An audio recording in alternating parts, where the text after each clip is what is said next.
पूरा देश आज राष्ट्रपिता महात्मा गांधी और भारत के दूसरे प्रधानमंत्री लाल बहादुर शास्त्री की जयंती मना रहा है। शिमला में राज्यपाल शिव प्रताप शुक्ला ने दोनों महान विभूतियों की प्रतिमा पर पुष्पांजलि अर्पित की। कांग्रेस प्रदेश अध्यक्ष प्रतिभा सिंह, शिमला के विधायक हरीश जनार्था सहित अन्य गणमान्य लोगों ने उन्हें पुष्पांजलि अर्पित कर राष्ट्र के प्रति उनके योगदान को याद किया। देखिए, पूज्य महात्मा गांधी जी ने देश में आज़ादी का एक अलख जगाया और जिसके नाते पूरा देश अंग्रेजों की दास्ता से मुक्त करने के लिए उनके साथ चला। उन्होंने एक संकल्प लिया कि अगर देश में गरीबी है तो हम उन लोगों के साथ रहेंगे जो लोग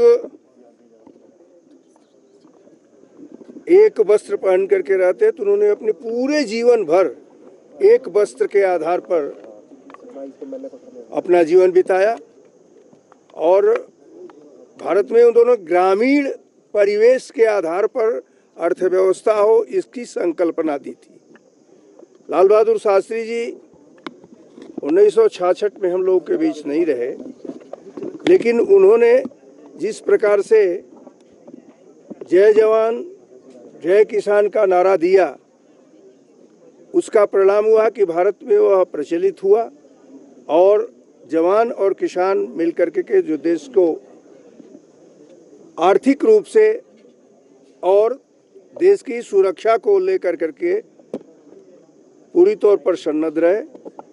यही अमरता होती है कि आज सब लोग गांधी जी के और शास्त्री जी के प्रतिमा पर जा करके श्रद्धांजलि अर्पित कर रहे हैं। वो श्रद्धांजलि नहीं बल्कि उनके अमरता को नमन कर रहे हैं। यही पूरी जीवन की एक गाथा होती है। मुझे लगता है कि सबको राष्ट्र के प्रति समर्पण की भावना रख करके ही कार्य करना चाहिए। राष्ट्रों के बीच में आज के दौर में कितनी और महत्वपूर्ण हो जाती है महात्मा गांधी की शिक्षाएं और जो बातें उन्होंने उसमें कही। देखिए, महात्मा गांधी जी अब केवल भारत के नहीं रह गए हैं, बल्कि महात्मा गांधी जी की प्रतिमा विश्व के अनेक देशों ने अपना करके वहां पर लगाने का काम किया है, क्योंकि वो अहिंसा के पुजारी माने जाते थे। हिंसा के खिलाफ हमेशा वो रहे।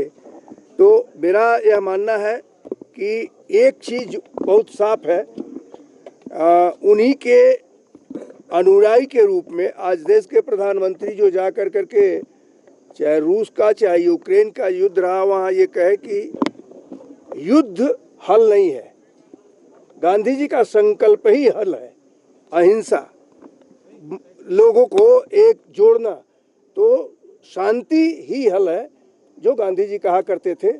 आज उस बात को देश के प्रधानमंत्री भी दूसरी जगहों पर भी जाकर के सिद्ध कर रहे हैं और तभी लोग ये कह रहे हैं कि अगर यूक्रेन और रूस के युद्ध को कोई रुकवा सकता है तो चीन है, ब्राजील है और भारत है। ये तीन नाम लिया। भारत उसमें इस नाते है कि गांधी जी ने संदेश दिया, वो संदेश उस संदेश का हम पालन कर रहे हैं।